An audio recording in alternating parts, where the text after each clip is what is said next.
Bonjour chers téléspectateurs et chères téléspectatrices. Nous sommes très heureux de vous retrouver et vous souhaitons la bienvenue à ce nouveau numéro de Habariz et Expo, votre émission dédiée à la participation des Comores à l'exposition universelle de Dubaï. Quel est le rôle des technologies numériques dans la vie de tous les jours? De l'enseignement à la finance, en passant par le transport ou encore le marketing, le numérique occupe de plus en plus de place dans l'environnement socio-économique des Comores.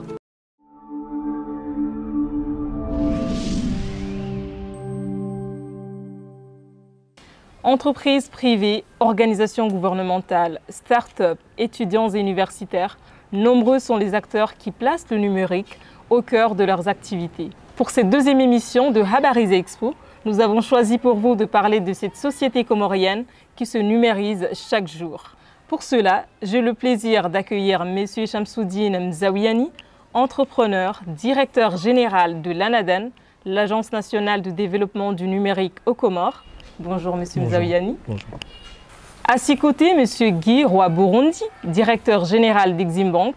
Il est également président de l'Association des professionnels de banque et des établissements financiers. Bonjour M. Guy. Bonjour madame. Merci à vous d'avoir répondu à notre invitation. Tout le monde parle de numérique, mais pour nos téléspectateurs, pouvez-vous nous expliquer ce que c'est le numérique exactement, M. Mzawiani?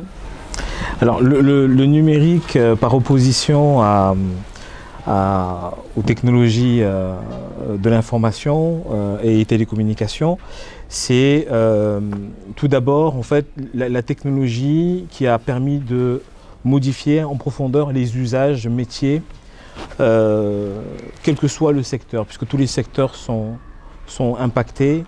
Donc c'est beaucoup plus sur les usages, mais naturellement il y a un lien avec les aspects technologiques. Mais pour faire très simple, le numérique a permis de démocratiser un certain nombre de métiers, de secteurs. Ça les a simplifiés pour faire en sorte que l'accès à ces métiers, la pratique de ces métiers soit plus efficiente pour les entreprises, mais également pour les consommateurs et les citoyens. Justement, que représente pour vous l'exposition universelle de Dubaï? Alors, tout d'abord, une formidable opportunité de co-construire avec les 191 pays présents dans cette zone géographique du monde, réunis pour concevoir un monde futur autour justement des valeurs de la durabilité et de la connectivité.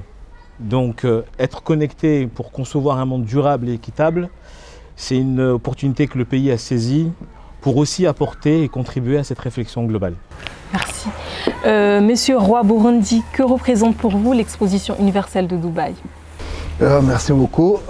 Je pense que c'est une opportunité, comme le directeur général l'a dit, non seulement pour le pays.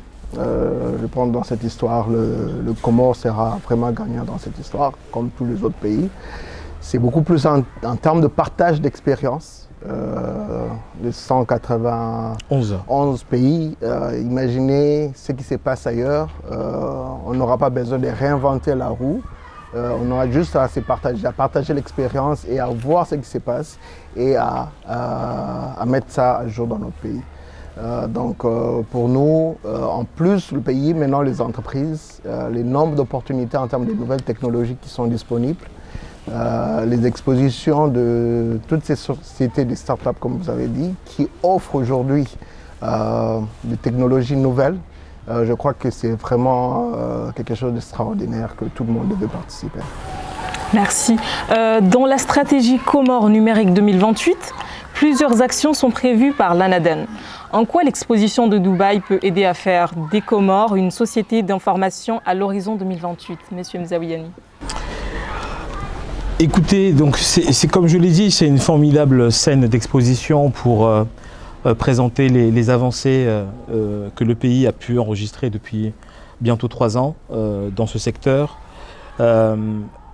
Obtenir une reconnaissance également au niveau international des efforts entrepris par les décideurs politiques qui ont pris une décision à la fois historique en 2018 et courageuse de prioriser ce secteur au point de l'installer comme étant le 5e catalyseur dans le plan commun émergent, avec cette idée d'irriguer l'ensemble des secteurs, notamment les secteurs prioritaires, du numérique pour accélérer le développement. Donc également, c'est aussi l'opportunité de convaincre un certain nombre d'acteurs importants, notamment les acteurs qui gravitent autour de l'innovation, en particulier les business angels. Nous avons la volonté d'accompagner la croissance des startups qui se créent à peu près, nous sommes sur un rythme de 2 à 3 startups par mois en Union des Comores. Nous avons un paysage aujourd'hui composé d'à peu près 80 startups dans le numérique, dans l'innovation utile, avec une grosse domination sur le secteur de l'e-commerce. Maintenant, notre enjeu, c'est d'augmenter ce nombre, mais de faire en sorte que ces acteurs-là puissent prospérer, puissent se développer. Et pour cela, il faut les financements adaptés. Comme dans le reste d'autres pays d'Afrique, notamment, je pense au Rwanda, je pense au Sénégal, au Maroc et au Kenya, pour prendre cet exemple-là. Ils disposent de capitaux, de financements adaptés à l'innovation. Notre ambition au niveau de l'agence, sur cet aspect-là, c'est de faire en sorte de raconter une belle histoire qui se fonde sur des vrais progrès, une vraie vision, un vrai engagement, pour rassurer ces investisseurs et leur donner envie de venir dans un pays où le marché est effectivement étroit, mais c'est l'occasion justement de faire quelque chose d'extraordinaire avec eux, quelque chose d'un peu d'innovant, qui peut être reproduit sur des marchés beaucoup plus importants, et nous allons leur afficher toute la détermination que le pays entier mobilise pour aider nos jeunes à créer des innovations, à les faire prospérer au niveau national et enfin à les exporter à l'international. En parlant de ces marchés, plusieurs avancées technologiques ont été enregistrées ces dernières années aux Comores, dans plusieurs secteurs. Monsieur Roy Burundi, vous qui êtes dans le milieu des finances, pensez-vous que le FinTech occupe aujourd'hui une place dans la vie quotidienne du Comorien? Totalement, totalement. Je pense que en allant non seulement dans le secteur bancaire, juste au niveau de l'information, vous verrez aujourd'hui une information publiée sur papier, une information publiée sur le digital. L'impact n'a rien à voir. On atteint facilement beaucoup de gens par tout ce qui est numérique, tout ce qui est digital, que quand on va sur le papier.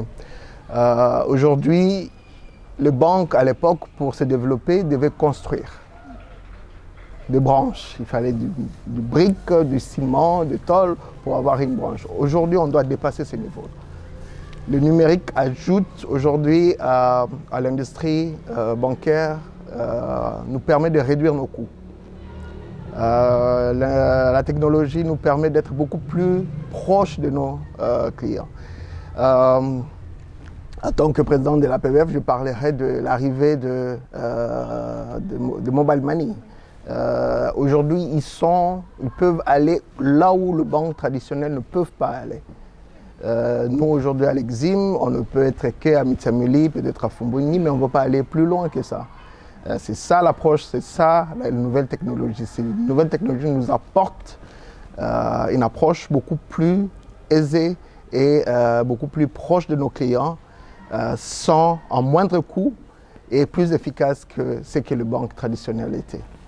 Merci. Après la journée des Comores le 8 novembre, un forum économique se tiendra à Dubaï. Le 9 novembre, autour des opportunités d'investissement aux Comores. Quel est l'intérêt pour une structure comme l'Exim Bank d'être présente à ce forum? On a tout intérêt. L'Exim Bank aujourd'hui pense non seulement être présent dans ces forums. Ce que je dis avant, que le bénéfice que le pays va avoir sur ces forums, automatiquement l'Exim Bank devait en bénéficier. Je ne vais pas parler de l'acquisition de nouveaux clients, mais je vois beaucoup plus en termes de la technologie, qu'est-ce que nous, on pourra gagner pour nous faciliter aujourd'hui. On est en train de mettre à jour notre système bancaire. Quand je dis système, je veux dire l'application bancaire en soi, pour nous permettre aujourd'hui ou demain d'être prêts à toutes ces nouvelles technologies qui arrivent à intégrer facilement ces solutions.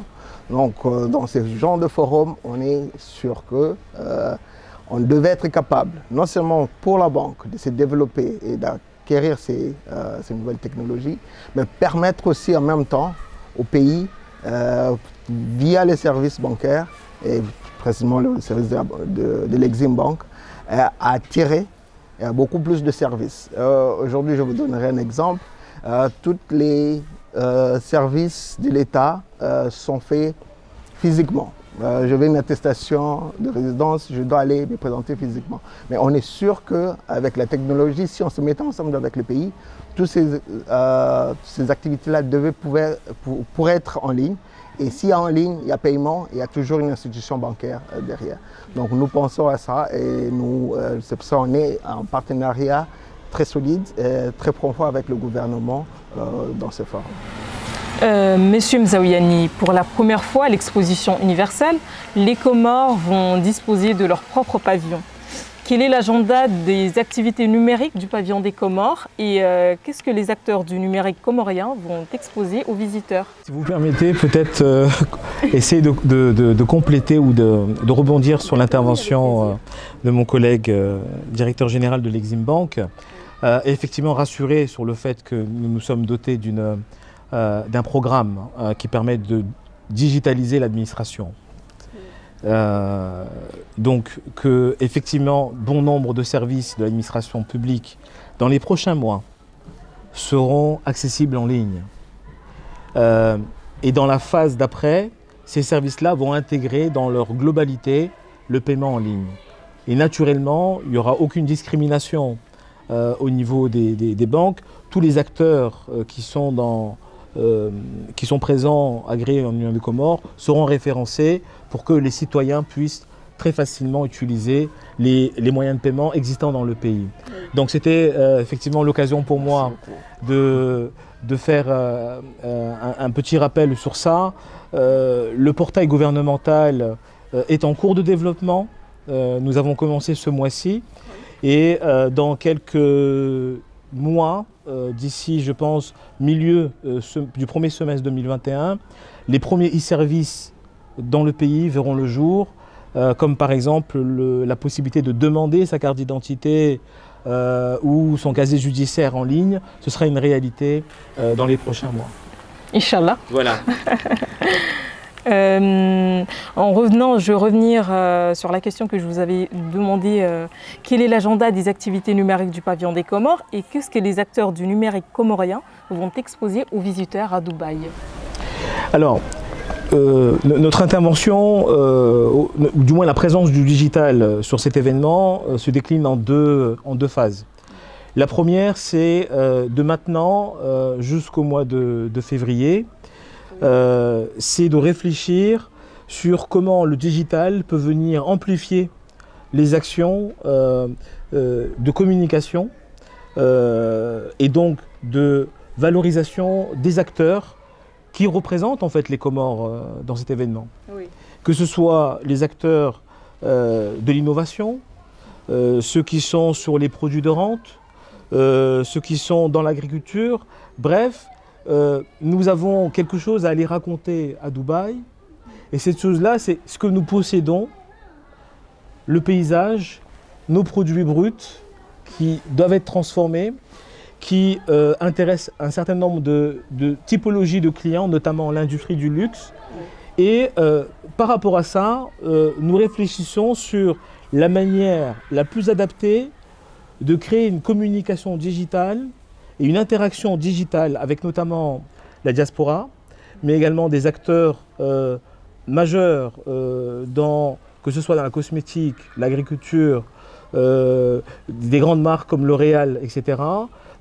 Interagir via le digital à distance avec ces gens-là pour leur donner envie d'être présents dans notre pavillon et venir découvrir les opportunités qu'on représente. Le deuxième volet, rapidement, c'est au mois de février. Nous avons la semaine du numérique. Et là, l'idée, c'est effectivement, de manière très rapide, mettre en visibilité les grands projets structurants que le pays a dans le numérique, comme le data center ou le technopole en Union des Comores. Mais également, ça sera l'occasion de permettre, comme je le disais tantôt, à nos startups d'avoir de la visibilité. Pourquoi pas de pouvoir créer des partenariats, mais de rencontrer en tout cas des professionnels, notamment de l'investissement, pour favoriser les chances d'obtenir un accompagnement, des opportunités de financement de leur innovation. Merci. Vous êtes le président de l'APBF, Association professionnelle de banques et des établissements financiers. Comment est-ce que les banques encouragent aujourd'hui ou doivent encourager l'innovation et les projets créatifs portés par les jeunes? Écoute, les banques aujourd'hui n'ont pas d'autre choix à part d'aller dans la digitalisation. La banque qui ne veut pas se digitaliser aujourd'hui, elle est appelée à disparaître. Ça, je peux vous le dire. Ça va tellement vite. Aujourd'hui, on parle de soit les sociétés de télécommunications vont acquérir les banques, soit les banques vont acquérir les sociétés de télécommunications. On va finir par être soudés. Alors, au niveau de l'industrie, les banques ont compris que soit on vient avec la télécommunication ou bien on reste derrière. Ces genres de forums, et c'est les jeunes qui sont aujourd'hui en train de créer ces startups qui sont en train d'apporter des idées ou bien des produits, des services très innovants, nous, on ne peut que les suivre. Maintenant, il faut voir qu'est-ce qu'on va faire au niveau, j'ai déjà parlé des investisseurs. Soit les investisseurs viennent de l'extérieur, soit nous, on crée des partenariats locaux pour ces jeunes-là de pouvoir qu'on les accompagne ensemble, qu'ils créent ces produits et que nous, on soit là et on aura tous à gagner. Donc, au niveau de l'APBF, au niveau de l'industrie, on est totalement convaincu que demain, c'est réservé à tout ce qui est digital. Merci. Vous souhaitez rajouter un dernier mot pour conclure ce moment? Je dirais plutôt un mot général d'un penseur qui a dit que l'Afrique a raté l'ère de l'industrialisation, mais l'Afrique ne devrait pas rater l'ère de la digitalisation. C'est sûr. Monsieur Mzaouiani, vous souhaitez rajouter un dernier mot? Oui, je pense que c'est bien de prendre un peu de recul et de voir à quel point le pays est en train de progresser. Il y a eu 2 temps forts. Le premier temps fort, c'est la conférence des partenaires au développement en décembre 2019, qui a permis d'asseoir cette vision long terme du plan Comores émergent et de décliner de manière sectorielle les priorités. Mais d'affirmer aussi certaines priorités comme innovantes et audacieuses comme le tournant numérique des Comores. Le deuxième temps fort, c'est effectivement l'exposition universelle de Dubaï. Nous nous sommes relevés du Covid, nous nous sommes ressoudés, nous sommes en synergie avec le secteur privé et nous allons à l'international raconter une histoire commune, démontrer que notre pays qui reste à visiter, qui doit être découvert, apporte des opportunités et nous sommes en train de mettre en place les infrastructures, préparer le capital humain, on n'en a pas parlé, je pense que le directeur général est concerné au premier chef puisque la banque connaît sa mutation, le capital humain également doit s'aligner et donc voilà ce que je voulais comme mot de la fin, dire que utilisons les bons mots, le pays est en train de changer positivement et donc continuons nos efforts. Merci à vous. Ainsi, notre émission touche à sa fin. Merci d'avoir pris part à cet échange. Vous pouvez suivre l'évolution de l'Expo de Dubaï et de la participation des Comores à travers les médias dédiés. Nous nous retrouverons la semaine prochaine pour un nouveau numéro de Habariza Expo. Merci à vous.